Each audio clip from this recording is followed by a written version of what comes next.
So today's video is going to be slightly different than what you're regularly used to seeing from me on a Tuesday. And there's actually a good reason for that, because I'm interrupting the complete flow of what I'm regularly scheduling for content creation, because I just felt like right now it was the time for me to take a moment, reflect, and really talk to you and call myself out essentially on how I have been contributing in the past to not only racism, but also to suppressing others, and how I have contributed to really exercising my whiteness and exercising that white supremacy. Let this video be first and foremost a public apology to anyone of color, and also I really wanted to call it out so that other white people that are watching this right now, no matter what age, perhaps take a moment and do a little bit of a self check-in, and maybe you have done similar things in the past, not really realizing that you're doing that. So then that way we're creating a forward movement, because if I remain silent, I feel like I'm still contributing very much so for suppressing not only Black people, but people of color. And I realized that, me being white and me living in Canada, those two elements are coming with massive amounts of privileges. And it wasn't until recently that I have taken stock of exactly how I have contributed to racism. So I thought that this would be a really great way to at least begin that journey of just discovering how I can do different, but first and foremost, start with a sincere apology. Because I was born into that system that really enabled white supremacy. It really enabled me to have that privilege. And I don't want to just simply sit behind and say, I didn't know any better, but truthfully, I never even bothered to look at it. I never even bothered to look what white privilege really looks like, how does that show up, or who it really affects. Looking back in the past, and I don't have to go very far, I only have to go to about maybe 12 years ago, that I had a boyfriend who was also from Europe, and we both worked at the bank, and so we both worked at the bank, and then whenever there were some get-togethers with other people from the bank, I saw him, and obviously we were hanging out together, and then he would bring in another friend, and then that started a conversation about race, and they were making some really racial comments. And I ended up leaving from that conversation, and I felt highly uncomfortable. But the problem is that that's sort of where that story ends, that I felt highly uncomfortable. So obviously I'm not with him anymore, but that's not really the problem. The reason why I'm saying that I have contributed to racism is because I felt uncomfortable, because I felt like I would be highly judged if I spoke up. I also felt really scared of what people will think of me if I spoke up about things that made me uncomfortable, comments that made me uncomfortable. And in all honesty, I didn't actually think. I thought of racism as the hate crime that you see, or I see racism, or at least I saw racism in the past as in, when Black people are being killed completely unjustly, and we're profiling them, and we're using excessive force. That to me was an example of racism. And that's sort of where it ended, because I didn't look any further to understand what going with everybody else's opinion and me remaining silent, what a deep consequence that would pay for other people that were completely innocent.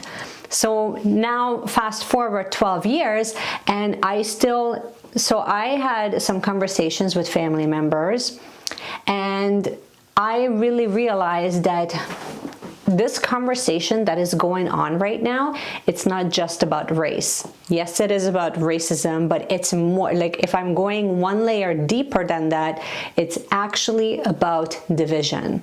It's absolutely about being polarized on both ends of the spectrum, and we're sort of trying to shift out of that mentality, but there's also a lot of trauma that needs to be healed.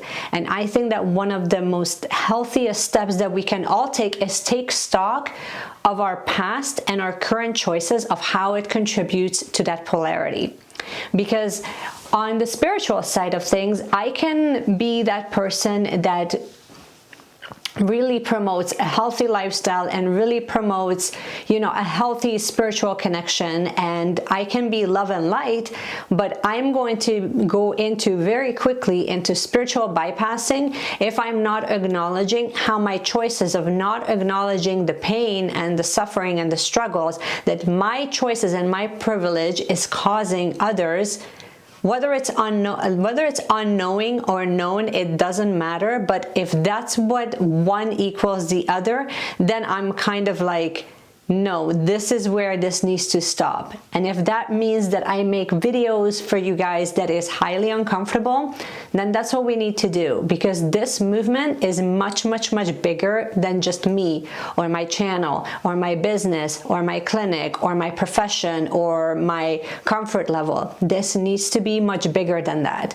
And for those of you that are watching this and you're also a mom, and you're also within your community someone who is being looked up to, understand that your choices are also going to be impacting a lot more people than you're giving yourself credit for. Which actually kind of goes back into what I've been saying to you for the longest time, of just understand and start harnessing the fact that you're a lot more powerful than you think. But I don't think that we can just jump to the healing and the love and light without really acknowledging our choices in the past and in the present, and how that impacts other cultures, other races, other people in general, whether it's positive or negative. And if you're finding that based on the color of your skin, which is on a macro level the biggest division that we can create, by the way, if you're finding that that is causing others harm, then you need to start looking at your own choices and really start doing some deep inner work where you start not being silent. You begin to speak up and use your voice on things that are not just. It's actually funny because I made this video yesterday because this was already on my heart yesterday, and the irony is that the sound was off, like completely. The audio was almost completely destroyed. There's about 20 minutes of footage there, and maybe if I can salvage some of it, I will pop it into this video so you guys can see. But I also realized that, like, on a spiritual level, that it was distorted because the message wasn't truly clear, because I didn't address the one main element of this whole video, which was I acknowledge my choices, I acknowledge what I have done, and I am so sorry that my decisions and my smallness has caused you harm. And I'm sincerely sorry for the entire race of white people. I'm so sorry, and I hope that others will acknowledge their contributions within that as well. But I cannot speak for other people. I can only speak and take responsibility for my own actions. So the other thing that I wanted to mention, and I think this was sort of the cherry on top almost to say, of what has started this entire video, is simply this. I had a conversation yesterday with one of my family members who was talking to me in a really casual way about, other family members buying a home and how that's too big of a home. And then that same family member told me that, like friends of the family, they had a child and this is like their fourth child, and how, you don't need that many children. And in an extremely subtle way, I started to clue in of how my childhood was really shaped and groomed for me to see division, you know? And it was especially the thing that kind of tipped me over the edge was when that same family member told me that you shouldn't, or you should have, the main decision maker really when it comes to having a child or building a family is if you're able to afford it or not. And I thought that that was really interesting, because this is when assuming that you're healthy and you're happy and you're living in a balanced, harmonious family unit, that's the only deciding factor whether you're going to extend your family or not. And the reason why I bring this up is because there's a common underlying theme with all three of these stories. And the common underlying theme is that we're weaving it into every single conversation of how we're different. But then also the supremacy comes in, or the privilege comes in, where I'm placing someone in my family who is viewed as a role model or a person of authority, that they are above me, or they have the right to choose what is right for me in different areas of my life. So whether that's choosing the size of my home, whether that's choosing how small or big my family should be, or what my career should be, or who I should be friends with, who I should not be friends with, how we speak about race. And this is on a micro level. And this is exactly why I decided to really take stock of my own choices and really speak up about it.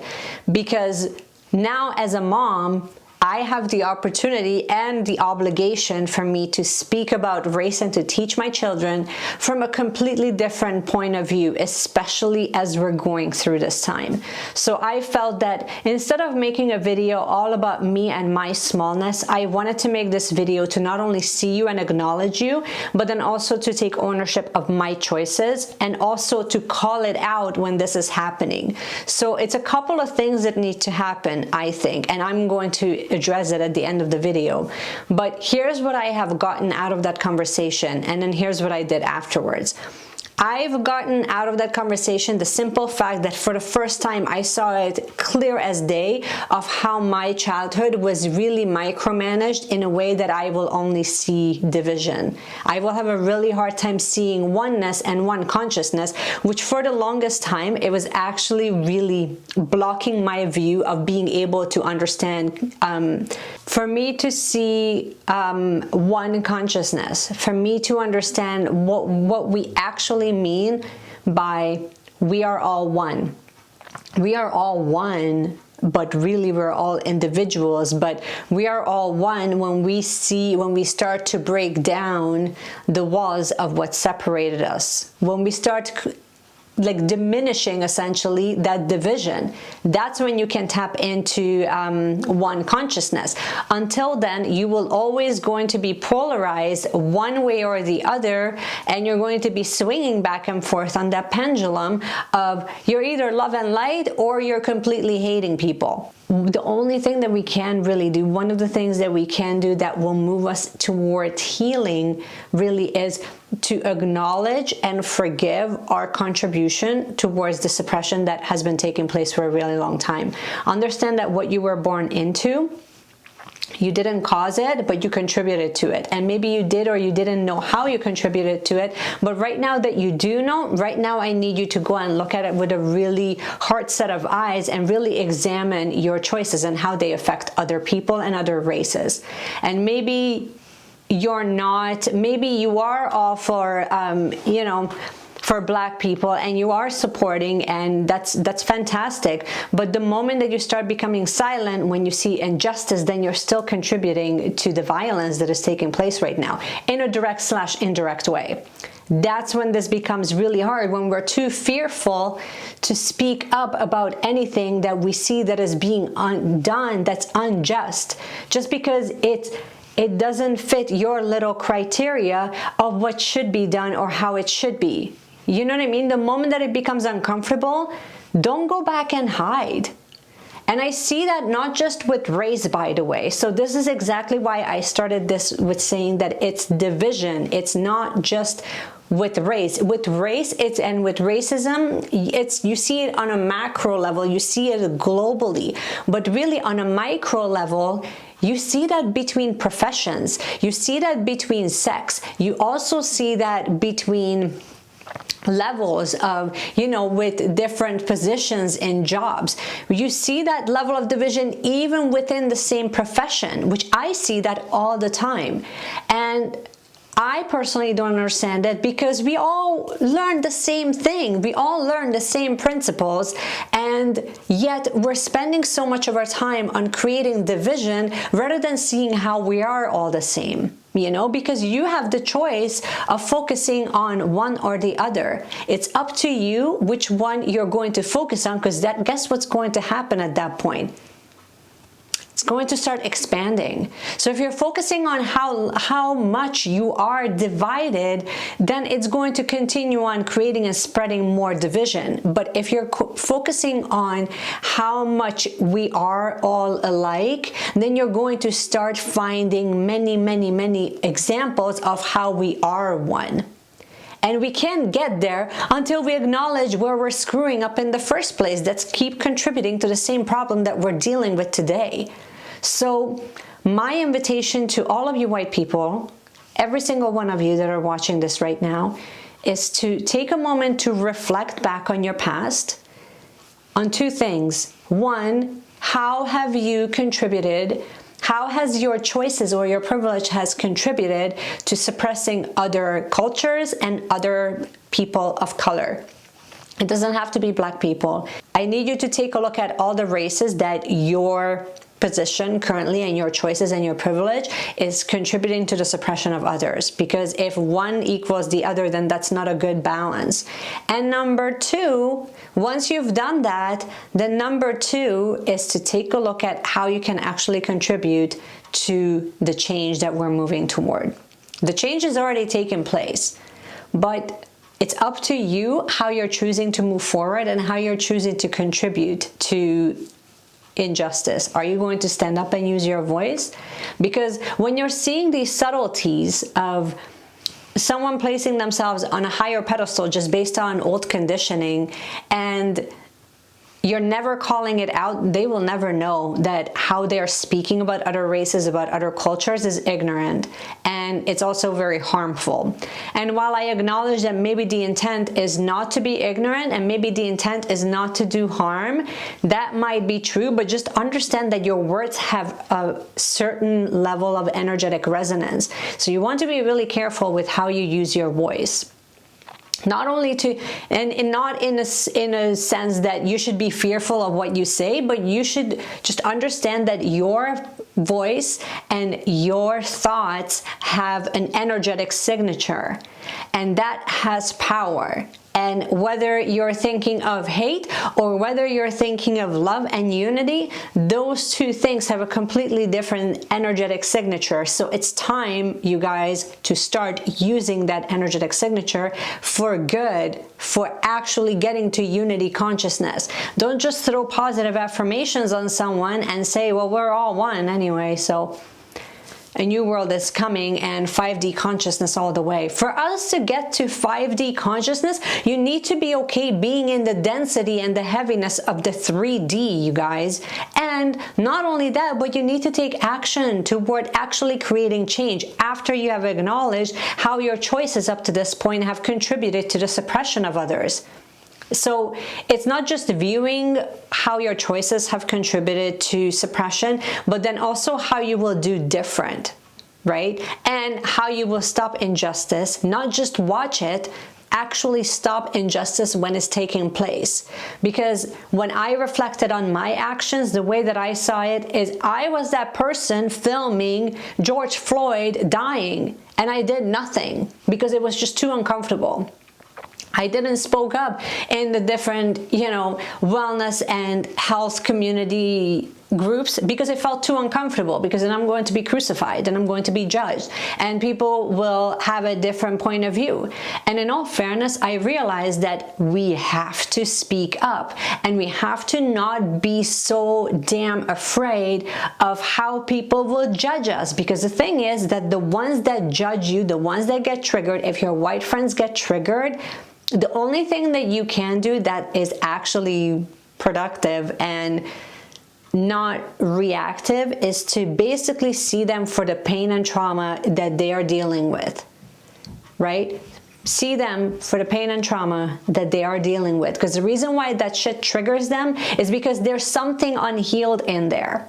And then after that, take one more step and start guiding them towards actually healing. Start guiding them towards the resources if they're open and receptive. Start guiding them towards the resources, towards the people, the activists, the artists, the people that are speaking up. But the books, like there's just so many resources out there currently that's available that it's never going to be Black people's responsibility to go and teach a white person of how to be more, how to be not suppressed, like how to be not be privileged, essentially. That's your job. That's your inner work that you need to take ownership on that and actually start moving on it. Don't ever expect, and don't be ignorant and ever expect Black people to be like, well, let me go and educate you. If they do, good Lord, thank them. Thank them, because that's like 1 in a million. For the most part, it's not their job. And the other thing is that I would like you to do, which I have done as well, is to take stock of your past, of in how many different forms and ways have you had teachers in your life, whether that's through music, through sports, through art. I could name them for like 1,000 years, which I'm not going to do, but look at how Black people's culture and their wisdom has actually impacted your life in a very positive way. Because if you keep sitting there like in the small little bubble thinking that I have nothing to do with racism, I'm not contributing to racism, but you're also silent, you're actually contributing to racism, and then at the same time you're also enjoying the advantage and the actual fruits of other people's labor that it took them so much longer to get there because we created systems that suppresses them. See what I mean? See how I mean there's unity consciousness? Like, other people's work have impacted you in a positive way. The least that you owe is for you to take some self-stock of how you have contributed to suppressing them, right? So time to start thinking a little bit bigger than just your tiny little world, your tiny little universe, and start looking around you of how your choices and how you are in the world is actually contributing to change or contributing to suppression. And I hope that this can be our step one. And I'm not saying I'm perfect, but I'm willing to be uncomfortable. I'm willing to go and get the books and teach my kids, and not just show them books from like the 1910s was about, you know, I don't just want to teach them about slavery, about the past. I want to teach slavery how it is present right now. We're just not calling it slavery. We're just calling it something different, but it plays out the exact same way, you know? So, and at the end of the day, also understand that you having a skin color that is not Black, it's white, it gives you the privileges for you to just focus on your little life right now. And when you have the option to speak up and you choose not to, and you're still worried, and you're more worried about judging, you're more worried about judging others rather than to be part of the solutions, you're actually contributing to the problem. This is all I wanted to share with you guys. I'm sure that I will create more videos like this because this is such a deep topic to untangle, and I think that the more we become aware, the more we can actually move towards healing. So I hope that you guys have enjoyed this video, and I will see you guys again next time. But just one more thing. Remember, you're so much more powerful than you think. Don't ever forget. And I will see you guys again in my next video.